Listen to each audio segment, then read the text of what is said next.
My name is Jessica Morgan.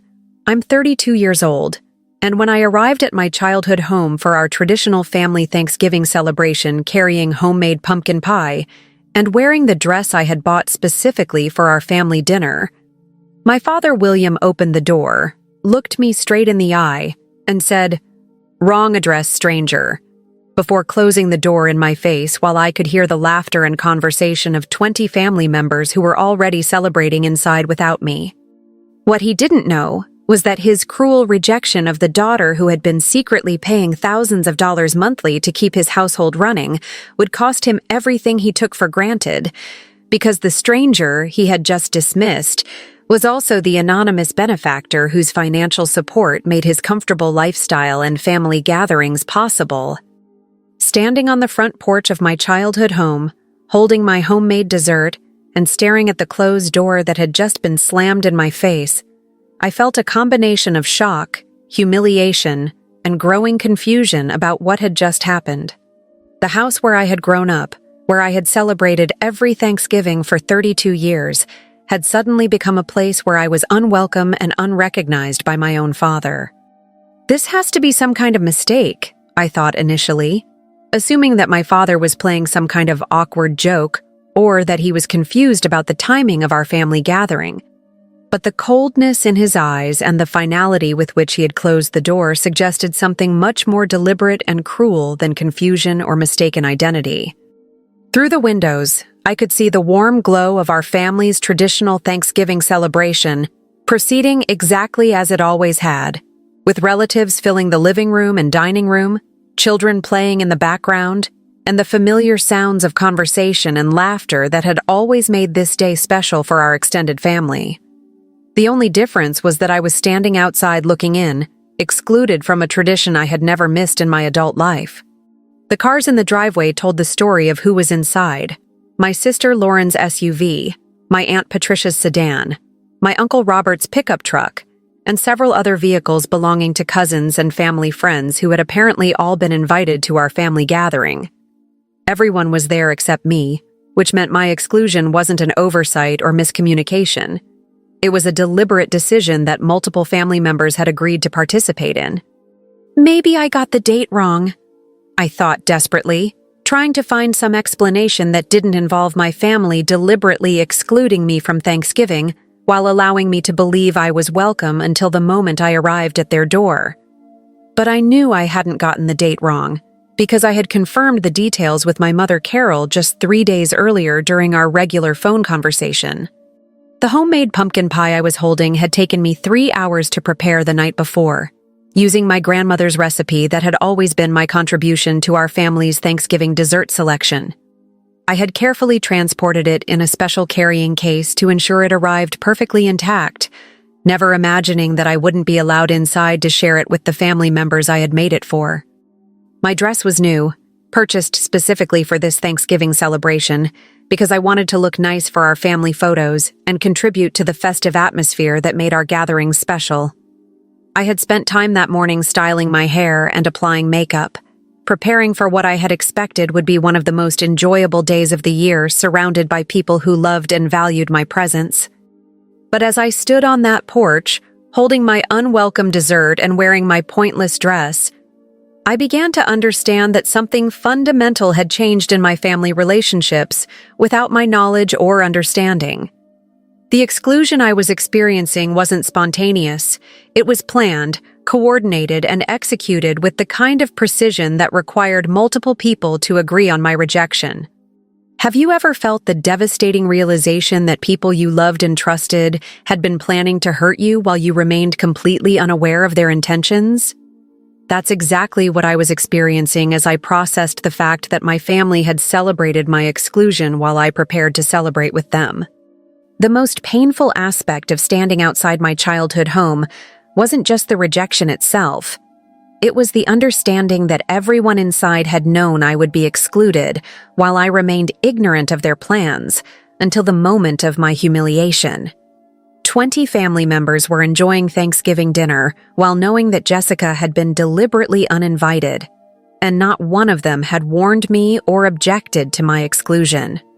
They all knew, I realized as I looked at the cars in the driveway and listened to the sounds of celebration coming from inside.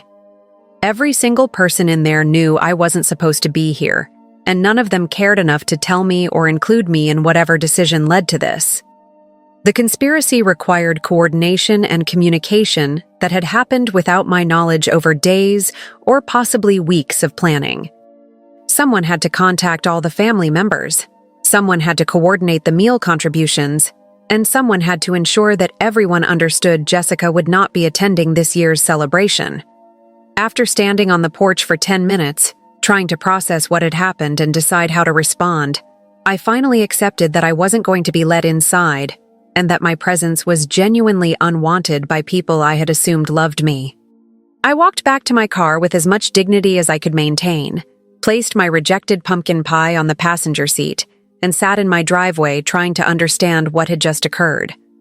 The phone call that would reveal the true scope of my family's betrayal came as I was driving away from the house, when my sister Lauren's name appeared on my caller ID. For a moment, I felt hope that she was calling to explain the misunderstanding and invite me back to join the celebration I had been excluded from. "Hi, Lauren," I answered, expecting an apology or explanation that would make sense of what had just happened. "Jessica, I just wanted to call and say no hard feelings about today," Lauren said with a casual tone that immediately told me there was no misunderstanding and no invitation forthcoming. "We couldn't include you this year, but I hope you understand it's nothing personal." The phrase "nothing personal," while excluding me from our family's most important annual gathering, was so absurd that I almost laughed despite my hurt and confusion. How could deliberately excluding a family member from Thanksgiving be anything other than personal? "I understand," I replied calmly, not wanting to give Lauren the satisfaction of knowing how devastated I was by their coordinated rejection. If my family wanted to exclude me from their celebration, I would maintain my dignity and not provide them with additional entertainment through emotional reactions. "Great. I knew you'd be mature about it," Lauren continued with obvious satisfaction that I wasn't creating drama or demanding explanations about their decision to exclude me. "Maybe we can get together another time when things are less complicated." The suggestion that things were complicated, without any explanation of what complications had led to my exclusion, was both vague and insulting, but I had no intention of begging for clarification or arguing about their decision to treat me like an unwelcome stranger. "Sure," I said, keeping my response brief and emotionally neutral despite the pain I was feeling about their betrayal and rejection. But then something happened that would change everything. Lauren didn't hang up the phone after our conversation ended. Instead, she apparently set the phone down or put it in her pocket without realizing that I could still hear everything that was happening around her as she returned to the family celebration I had been excluded from. "How did the call go?" I heard someone ask Lauren, and I realized that my exclusion had been a topic of conversation among the family members who were enjoying the Thanksgiving dinner I had been prevented from sharing. "Fine. She said she understood and wasn't going to make a big deal about it," Lauren replied with obvious relief that I had accepted their rejection without creating problems or demanding explanations. "Good. I was worried she might show up anyway or cause drama about not being invited," another voice said, and I recognized my mother Carol's voice discussing my potential reactions to their planned exclusion. But what I heard next would shatter any remaining hope I had for maintaining positive relationships with family members who had revealed themselves to be people I had never really known or understood. "He actually believes paying utilities guarantees a seat at the table," Lauren said with obvious amusement. And I realized with growing horror that she was talking about me and the financial support I had been providing to help my parents maintain their household expenses.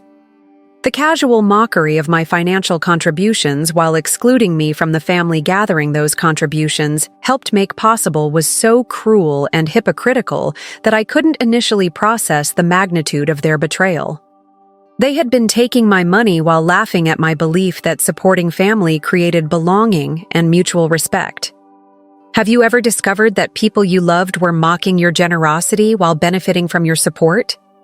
That's exactly what I was experiencing as I listened to my family discuss my financial contributions as evidence of desperation rather than love. The phone line remained open, and I continued listening as more family members joined the conversation about my exclusion and their amusement at my financial support of their household. Each comment revealed more about their true attitudes toward me and their complete lack of appreciation for the sacrifices I had been making to help them maintain their comfortable lifestyle. She's been sending money for utilities and repairs for what, 3 years now?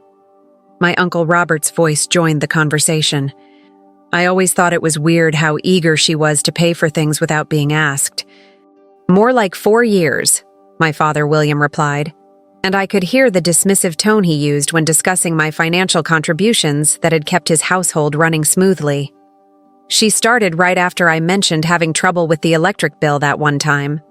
The casual discussion of my years of financial support, as if it were strange behavior, rather than generous family assistance, was devastating to hear, especially while they celebrated a gathering that my contributions had helped make possible by ensuring their home had electricity, heat, and water. I never understood why she thought paying our bills would make us want to spend more time with her, my mother Carol added with obvious disdain for my motivation in providing financial assistance. It's not like money can buy family relationships. The characterization of my financial support as an attempt to buy family relationships, rather than recognizing it as genuine care and generosity, was both cruel and revealing about how my family had interpreted my years of quiet assistance during their financial difficulties. The funniest part is that she thinks we don't notice how desperate she is for our approval. Lauren continued with laughter that I could hear through the phone. She pays our utilities and then acts grateful when we include her in family events, like we're doing her a favor by letting her participate. The description of my gratitude for family inclusion as evidence of desperation while they accepted my financial support was so twisted and heartless that I began to understand that these weren't people who had temporarily lost their way. These were people whose true characters I had never recognized or acknowledged. Well, at least we don't have to pretend to appreciate her contributions anymore, my Aunt Patricia said with obvious relief at no longer having to maintain the facade of gratitude for financial assistance they had been accepting while mocking my generosity. Right. And maybe now she'll get the hint that sending money doesn't guarantee invitations to family gatherings, my cousin Jennifer added with agreement that confirmed multiple family members had been discussing and agreeing on my exclusion while continuing to accept my financial support. The conversation continued for another 10 minutes, with various family members sharing their amusement at my financial generosity and their satisfaction at finally excluding me from a family event, while keeping the benefits of my support. Each comment revealed more about their years of deception and their complete lack of respect for my contributions to their household stability.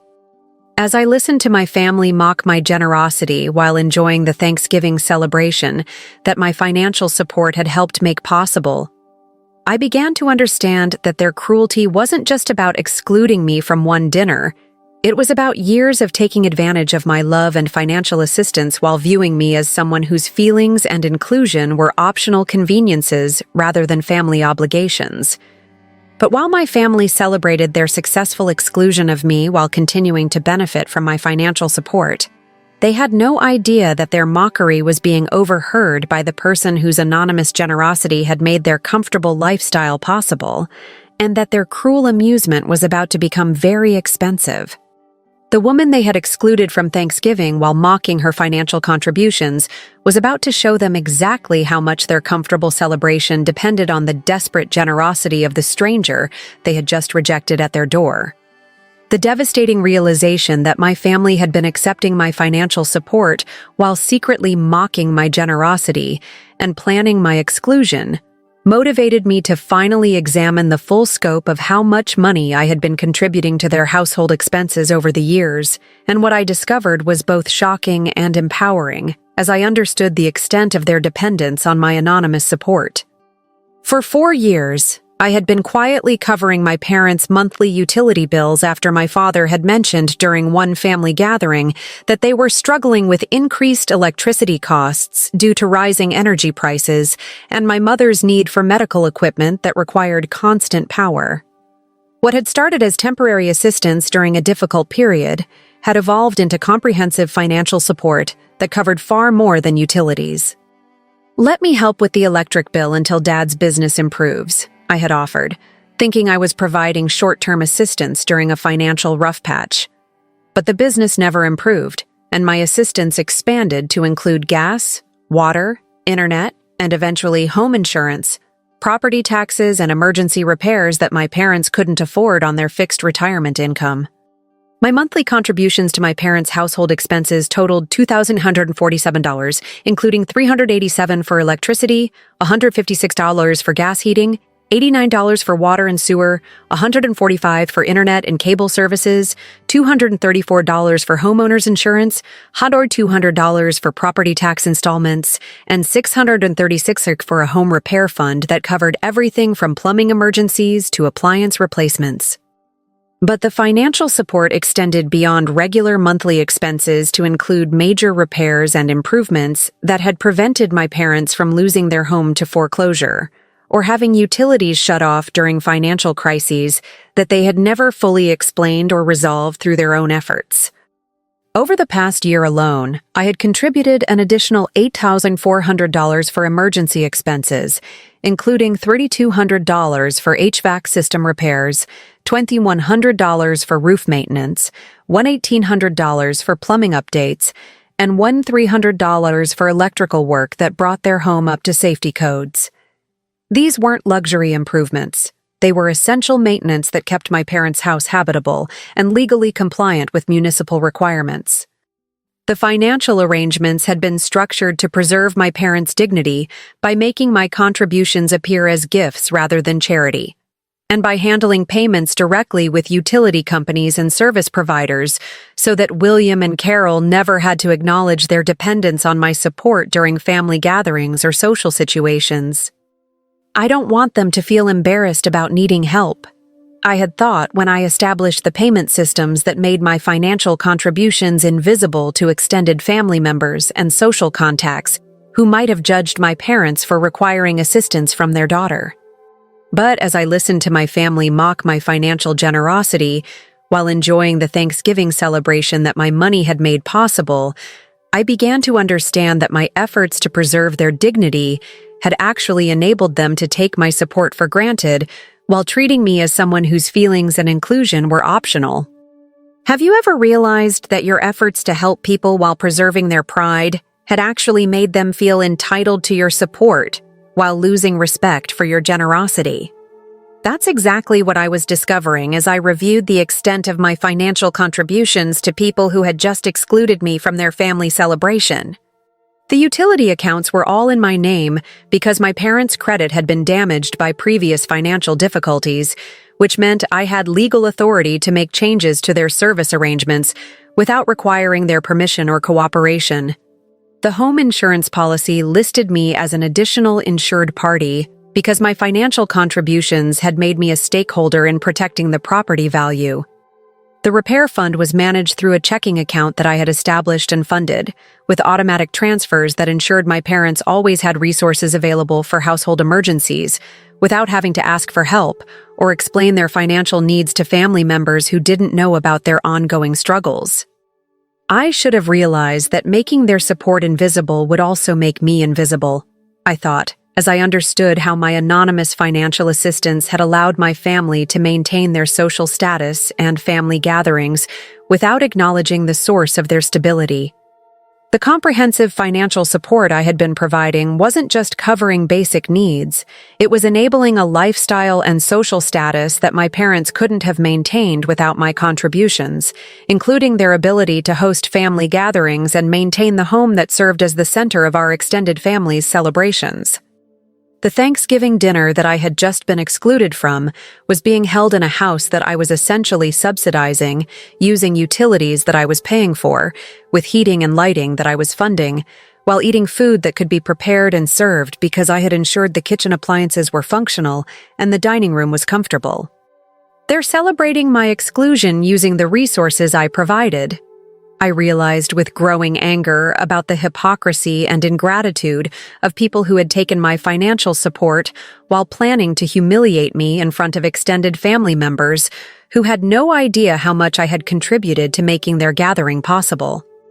But the most devastating aspect of my realization wasn't just the financial dependency they had hidden from me.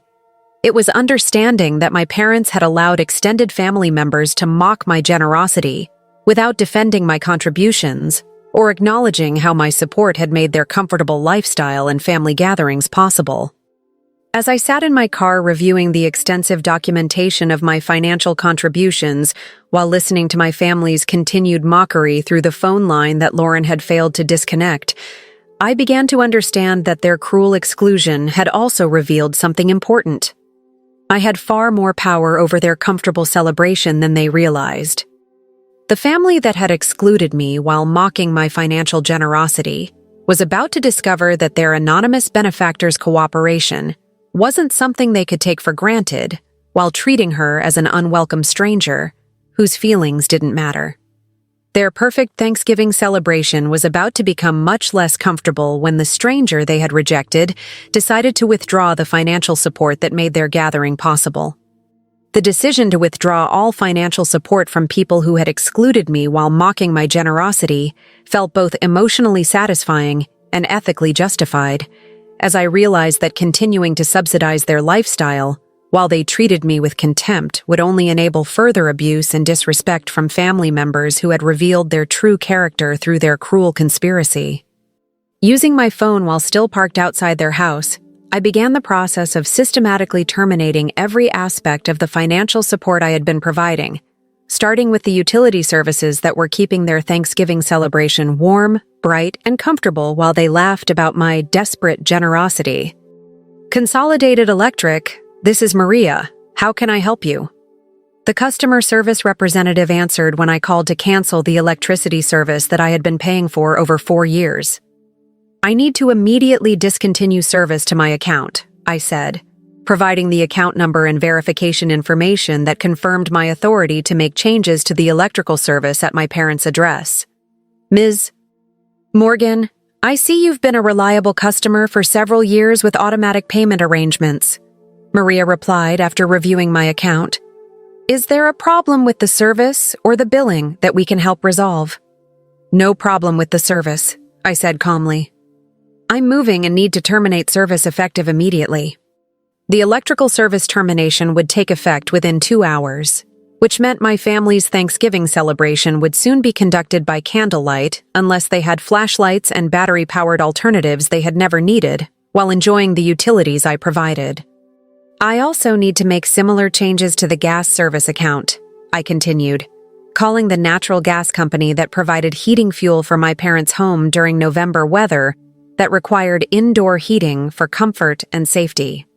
The gas service termination would be processed immediately for safety reasons, which meant the heating system that was keeping 20 family members comfortable during their celebration would stop working within the hour. Water and sewer services as well, I added during my call to the municipal utility office that managed water service to the property. The water termination would affect not just drinking and cooking water, but also bathroom facilities that were essential for hosting 20 people for an extended dinner celebration. The internet and cable service cancellation would eliminate their ability to coordinate with utility companies or research emergency solutions to the service terminations they were about to experience. More importantly, it would prevent them from posting social media content about their successful Thanksgiving celebration or contacting repair services that might restore their utilities. Finally, I need to close the checking account that handles home repairs and emergencies, I told the bank representative when I called to terminate the financial arrangements that provided my parents with ongoing support for household maintenance and unexpected expenses.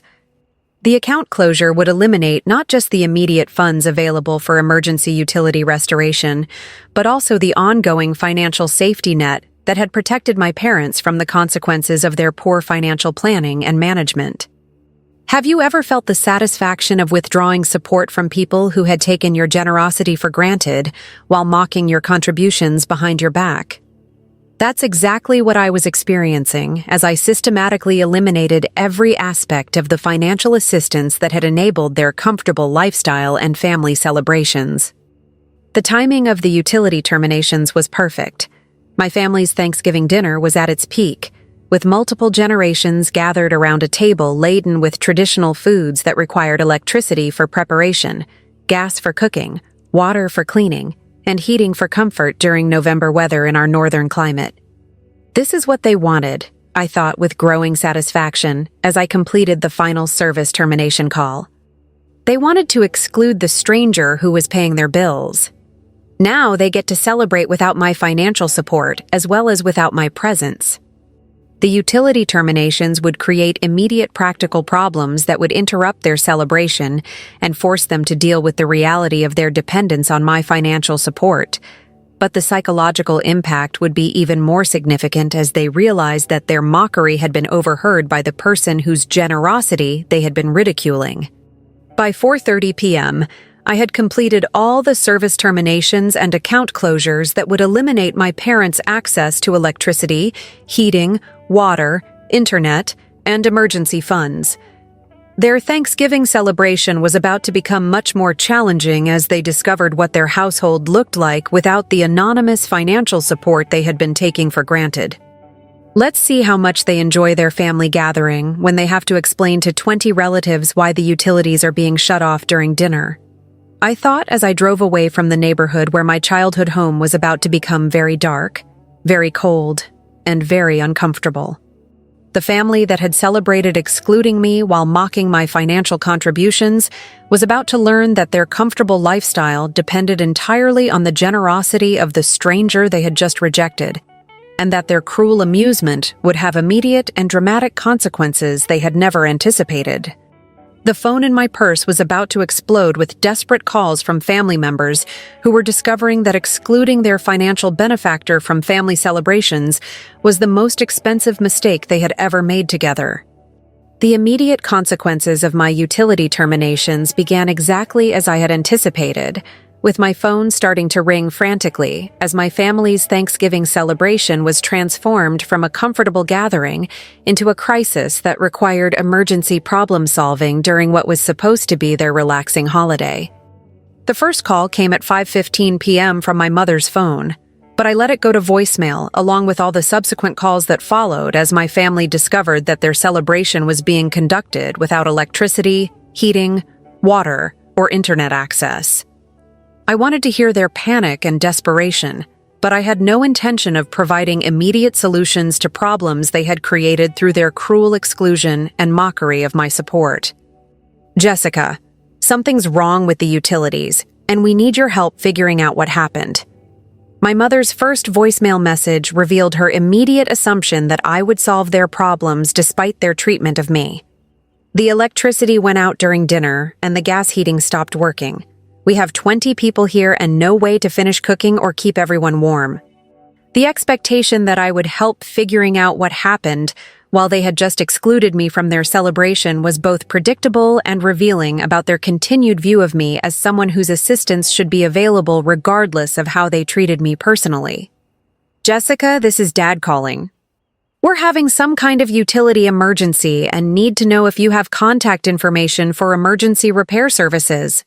William's voicemail continued the pattern of expecting my help to solve problems they were facing as a direct result of excluding and mocking me. The assumption that I would provide emergency repair contacts after they had called me a stranger and slammed their door in my face demonstrated their complete inability to connect their treatment of me with the consequences they were experiencing. By 6 p.m., I had received 17 missed calls from various family members, each voicemail more desperate than the last as they struggled to manage a household full of guests without basic utilities or any understanding of why their services had been terminated. Jessica, it's Lauren. Look, I don't know what's happening with the utilities, but we really need your help right now. There are kids here and it's getting cold in the house. Whatever this is about, we can talk about it after we get the heating and electricity working again. The casual dismissal of their cruel treatment as whatever this is about, while demanding my immediate assistance with the consequences of their actions, perfectly captured their entitled attitude toward my help and their complete lack of understanding about cause and effect in family relationships. Jessica, this is Uncle Robert.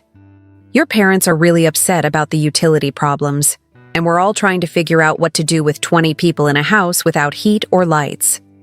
If you know anything about what's happening or can help us contact someone who can fix this, we'd really appreciate it. The description of my parents as really upset while requesting my assistance was particularly satisfying, since they were experiencing exactly the kind of anxiety and helplessness I had felt when they excluded me from our family celebration while mocking my generosity. Have you ever listened to people who had betrayed you begging for your help to solve problems they created through their own cruelty? That's exactly what I was experiencing as my family discovered that excluding their financial coordinator had immediate and devastating consequences for their comfortable lifestyle. The voicemails continued throughout the evening, becoming increasingly desperate as my family realized that their utility problems weren't temporary technical issues, but deliberate terminations that would require significant financial resources and time to resolve. Jessica, this is Mom again. We figured out that the utilities were canceled, not just malfunctioning. We don't understand why this happened, but we need to get services restored immediately. If you have any information about the account numbers or payment arrangements, please call us back right away. The discovery that their services had been canceled, not just malfunctioning, was the beginning of their understanding that their utility problems were connected to their treatment of me, though they were still hoping I would provide information to help them restore services I had terminated. Jessica, it's Dad. We're evacuating everyone to hotels for the night because the house is too cold, and we have no way to prepare food or provide basic facilities for our guests. This has ruined Thanksgiving for our entire family, and we need to understand what happened and how to fix it. The evacuation of 20 family members to hotels during their Thanksgiving celebration was exactly the kind of expensive and humiliating consequence I had hoped to create, since it forced them to acknowledge that their comfortable gathering had been completely dependent on utilities I was providing. Jessica, this is Lauren calling again. We know you're upset about something, but 20 people, including elderly relatives and small children, are suffering because of these utility problems. Whatever we did wrong, this seems like an extreme response that's hurting innocent people. The characterization of my response as extreme, while ignoring their own extreme cruelty in excluding me from family celebrations while mocking my financial support, was both hypocritical and irrelevant, since they were now experiencing consequences that matched their treatment of me. By midnight, I had received 47 missed calls from various family members, extended relatives, and family friends who were dealing with the chaos of their ruined Thanksgiving celebration and their inability to understand or resolve the utility crisis that had transformed their comfortable gathering into an expensive disaster. The final voicemail of the evening came from my father at 11:43 p.m., and his tone had shifted from confusion and request for assistance to desperate pleading as he began to understand the connection between their treatment of me and the problems they were facing. Jessica, if you're doing this because we hurt your feelings about Thanksgiving, I understand why you're upset, and we can talk about including you in future family events. But please don't punish everyone else for whatever mistakes we made. We need to get the utilities restored so people can return to the house and we can clean up this mess. The offer to talk about including me in future family events, as if my exclusion had been a minor oversight rather than a calculated conspiracy, revealed how little my father understood about the magnitude of their betrayal and the permanent damage they had done to our relationship. As I prepared for bed that night, listening to my phone continue buzzing with desperate attempts to reach me, I felt more peaceful and satisfied than I had in years. The people who had excluded me from Thanksgiving while mocking my financial generosity were learning exactly how much their comfortable celebration had depended on the support of the stranger they had rejected. Their perfect family gathering had become their perfect nightmare, and their cruel exclusion of me had become the most expensive Thanksgiving dinner they had ever hosted. The complete destruction of my family's Thanksgiving celebration, and their subsequent scrambling to understand and resolve the utility crisis, provided exactly the justice and vindication I needed after discovering their conspiracy to exclude me while taking my financial support for granted and mocking my generosity behind my back. Over the weekend following their disastrous holiday, I continued to receive a steady stream of increasingly desperate voicemails as my family discovered the full scope of their dependence on my financial support and the complexity of restoring services that had been in my name for years. Jessica, this is Mom calling on Saturday morning. We spent the night in 3 different hotels and it cost us over $800 that we don't have in our emergency fund. We need to understand what happened with the utilities and how to get everything restored so we can return to the house. The $800 hotel cost for one night was just the beginning of their financial problems, since utility restoration would require new account setup, security deposits, and immediate payment of outstanding balances that my parents had never budgeted for during the years when I was handling all their service arrangements. The electric company says we need to pay a $400 security deposit, plus the current month's service to restore electricity, my father's Saturday afternoon voicemail revealed as they began to discover the financial requirements for utility restoration. We're also being told there are outstanding balances and fees that need to be resolved before any services can be reconnected. The security deposits and reconnection fees were standard requirements for customers who had experienced service terminations, but my parents had never dealt with these requirements during the years when I was managing their utility accounts and ensuring all payments were current and automatic. Jessica, it's Lauren. We figured out that all the utility accounts were in your name, which explains why Mom and Dad can't get information about restoring services. If you're punishing us for excluding you from Thanksgiving, we get it, and we're sorry. But can you please work with us to get the utilities restored so our elderly relatives don't have to keep staying in expensive hotels? The discovery that utility accounts were in my name rather than my parents' names was the beginning of their understanding about how extensively I had been supporting their household expenses and how completely dependent they were on my continued cooperation for basic services. We also found out that you were paying for home insurance, property taxes, and maintenance expenses that we didn't even know were being covered. My Uncle Robert called to inform me about additional discoveries they were making about the scope of my financial contributions. Your parents are realizing how much support they were receiving without understanding where it was coming from.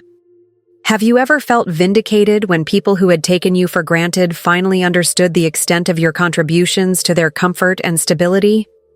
That's exactly what I was experiencing as my family discovered that their lifestyle had been completely dependent on my anonymous support. Jessica, this is Dad again. We need to talk about the financial arrangements you made for our household expenses. We didn't understand how much you were contributing or that all the services were in your name. We want to work out a plan to take over the accounts and handle our own utilities going forward. The offer to take over the accounts and handle our own utilities was both impractical and unaffordable for parents whose fixed retirement income couldn't cover the monthly expenses I had been paying, especially with the additional fees and deposits required for account transfers and service restoration. The total cost to restore all utilities and transfer them to our names is going to be over $3,200, plus monthly payments that are higher than our available budget, my mother's Sunday evening voicemail revealed as they calculated the financial impact of losing my support. We're also facing property tax and insurance payments that we can't afford without the arrangements you had established. Also, the $3,200 restoration cost was just the immediate expense. The ongoing monthly costs of $2,847 plus annual insurance and tax payments totaling another $15,600 represented financial obligations that exceeded their retirement income and would force them to make significant lifestyle changes. By Monday morning, I had received 84 missed calls from family members who were dealing with the cascading consequences of their ruined Thanksgiving celebration and their inability to restore the comfortable lifestyle they had been taking for granted while excluding and mocking me. The most satisfying call came from my sister Lauren, whose tone had shifted from casual dismissal to genuine panic, as she realized that their treatment of me had permanent financial consequences that couldn't be resolved through apologies or promises of future inclusion. Jessica, I need to apologize for what I said about your financial support and for excluding you from Thanksgiving. I didn't understand how much you were doing for Mom and Dad, and I was wrong to make fun of your generosity. Can we please talk about this and figure out how to repair our relationship? The acknowledgement that she had been wrong to make fun of my generosity while requesting relationship repair was both overdue and irrelevant, since her apology was motivated by financial consequences rather than genuine recognition of their cruel treatment of me. We also need to talk about the utility situation because Mom and Dad can't afford to restore services or maintain the house without your help. Lauren continued with obvious desperation about financial problems that were beyond their ability to solve. They're talking about selling the house because they can't handle the expenses. The potential loss of their family home due to their inability to maintain basic utilities and services was exactly the kind of serious consequence I had hoped to create, since it would force them to confront the reality of their financial dependence on someone whose feelings they had dismissed as unimportant. 3 months after their disastrous Thanksgiving celebration, my parents were forced to sell their home and move into a small apartment that they could afford on their retirement income without requiring financial assistance from the daughter they had excluded while mocking her generosity. Jessica, we understand now that we made a terrible mistake by excluding you and taking your support for granted. My father called one final time before their house sale was completed. We lost our home and our family gathering place because we didn't appreciate what you were doing for us. We're sorry, and we hope someday you can forgive us. The apology was genuine, but irrelevant, since their recognition of my contributions came only after they had lost everything they had taken for granted while treating me with contempt and cruelty. Meanwhile, I had built a new life that prioritized my own happiness and financial security over family relationships with people who had revealed their capacity for elaborate betrayal and exploitation. The money I had been spending on their ungrateful household was now being invested in my own goals, travel, and relationships with people who appreciated my generosity rather than mocking it. 6 months later, I celebrated Thanksgiving at a beautiful restaurant with friends who valued my presence and appreciated my contributions to their lives. The peaceful, grateful atmosphere was everything my family's celebration should have been, but never could be with people who mistook generosity for weakness and support for desperation. If you're reading this and you're dealing with family members who take your financial support for granted while excluding you from respect and inclusion, please know that you have the power to withdraw your support and prioritize relationships with people who appreciate your contributions rather than mocking them. Sometimes the people who exclude you from joy while depending on your support need to learn what their lives look like without your help, and sometimes the most loving thing you can do for yourself is to stop enabling people who mistake your kindness for desperation and your generosity for obligation. If this story resonated with your own experiences, please hit that subscribe button and share your experiences in the comments below. Have you ever discovered that family members were taking your support for granted while excluding you from appreciation and belonging? How did you handle situations where people mocked your generosity while depending on your financial assistance? Your story might help someone else who's struggling with similar family exploitation and betrayal. Thank you for joining me on this journey from devastating exclusion through family mockery to ultimate vindication and independence. Remember that your generosity should be appreciated rather than taken for granted, and that people who exclude you from their joy while depending on your support ultimately destroy their own comfort and stability through their cruel choices. See you in our next story here at Her Sweet Revenge.